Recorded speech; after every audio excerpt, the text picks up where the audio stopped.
സുഹൃത്തുക്കളെ നമസ്കാരം. മറ്റൊരു കുഞ്ഞു വീഡിയോയിലേക്ക് സ്വാഗതം. നമ്മുടെ തമിഴ്നാട്ടിലെ ഹിന്ദി എതിർപ്പ് പോരാട്ടത്തെക്കുറിച്ച് ഞാൻ നിങ്ങൾക്ക് പ്രത്യേകം പറഞ്ഞ് മനസ്സിലാക്കേണ്ട ആവശ്യമില്ല. നാം ഒക്കെ കാര്യം അറിയുന്നതാണ്, കേൾക്കുന്നതാണ്, കാണുന്നതാണ്. 1938 മുതൽ തന്നെ, അതായത് ഇന്ത്യ സ്വതന്ത്രമാവുന്നതിന് മുമ്പ് തന്നെ ഈ ഹിന്ദി വിരുദ്ധ പോരാട്ടം, ഹിന്ദി നിർബന്ധപൂർവം അടിച്ചേൽപ്പിക്കുന്നതിനെതിരെയുള്ള പോരാട്ടം തമിഴ്നാട്ടിൽ ആരംഭിക്കുകയുണ്ടായി.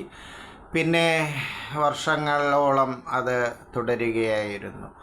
ഇതിൽ വെടിവയ്പും മരണവും മറ്റുമൊക്കെ ചരിത്രം മനസ്സിലാക്കിയിട്ടുള്ളവർക്കറിയാം.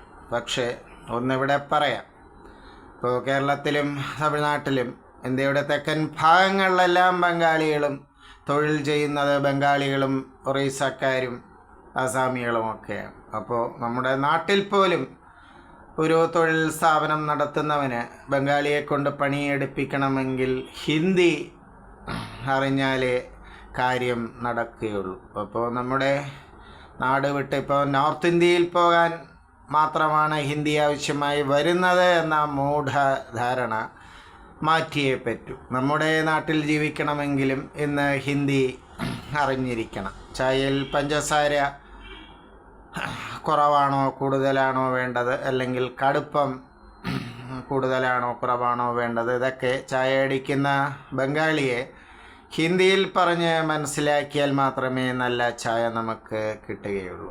മറ്റൊന്ന്, ഇപ്പോൾ മലയാളിയെ സംബന്ധിച്ച് പറയുമ്പോൾ മറ്റ് വിഭാഗങ്ങളുടെ, ലോകത്തുള്ള മറ്റ് വിഭാഗങ്ങളുടെ സംസ്കാരത്തെയും അതിലെ നല്ല വശങ്ങളെയും, ആ ഒരു കൾച്ചറിൻ്റെ നല്ല വശങ്ങൾ, ഭാഷ, ഇതൊക്കെ പെട്ടെന്ന് മനസ്സിലാക്കാനുള്ളവൻ്റെ കഴിവ് അഭിനന്ദനാർഹമാണ്. അതാണ് പണ്ടൊരു തമാശ പറഞ്ഞതുപോലെ, നീൽ ആംസ്ട്രോങ് ചന്ദ്രമണ്ഡലത്തിൽ പോയപ്പോൾ അവിടെ ഒരു മലയാളിയെ കാണുകയുണ്ടായി പോലും.